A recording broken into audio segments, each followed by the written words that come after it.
यानंतर आता बघूयात मुंबई उपनगरातील टॉप 9 घडामोडी।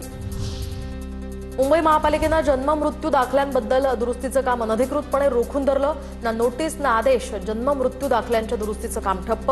प्रशासनाच्या कारभाराविरोधात आयुक्त आणि किरीट सोमय्या यांना कायदेशीर नोटीस बजावली। पीओपीच्या मूर्तींचं नैसर्गिक जलस्रोतात विसर्जन नकोच, मूर्तिकारांच्या युक्तिवादावर मुंबई हायकोर्टाचं निरीक्षण। न्यायमूर्ती अजय गडकरी आणि न्यायमूर्ती कमल खाता यांच्या खंडपीठासमोर सुनावणी झाली आहे।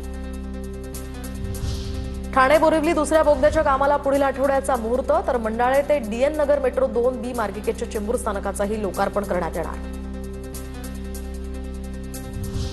मुंबई उपनगरीय रेल्वे नेटवर्कसाठी कवच 5.0 या प्रणालीला मंजुरी, तर प्रवास अधिक सुरक्षित होणार। स्वदेशी बनावटीची ऑटोमॅटिक ट्रेन प्रोटेक्शन सिस्टीम टप्प्याटप्प्यानं लागू केली जाईल। दरम्यान प्रवाशांच्या सुरक्षिततेच्या दृष्टीनं हे महत्त्वाचं पाऊल।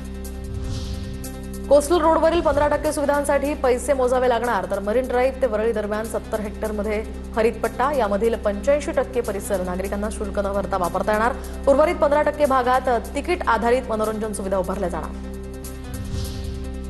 एसटी एनसीएमसी स्मार्ट कार्ड आता काढण्यासाठी 1 सप्टेंबरपर्यंत मुदतवाढ, तर मुदतवाढीमुळे महिला, ज्येष्ठ नागरिक आणि दिव्यांग प्रवाशांना हे कार्ड काढण्यासाठी अतिरिक्त वेळ मिळणार। 1 सप्टेंबरपर्यंत जुन्या पद्धतीनुसार या सवलतींचा लाभ प्रवाशांना घेता येणार।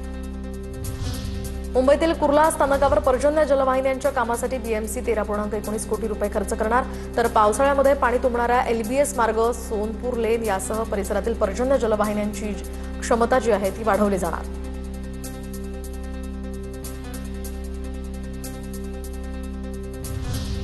मुंबई विमानतळावर 1 कोटींहून अधिक किमतीचं सोनं जप्त, तर जेद्दाहवरून आलेल्या प्रवाशावर कारवाई। सोन्याचे 4 तुकडे शरीराच्या गुप्त भागात लपवून आणल्याचंही उघड। मीरा भाईंदरमध्ये अल्पवयीन मुलांकडून चोऱ्यांचं सत्र सुरू। मुख्य सूत्रधार अली कामीचा शोध घेऊन नागरिकांची या ठिकाणी कारवाईची मागणी, तर मीरा भाईंदर पोलिसांकडून अधिकचा तपास सुरू।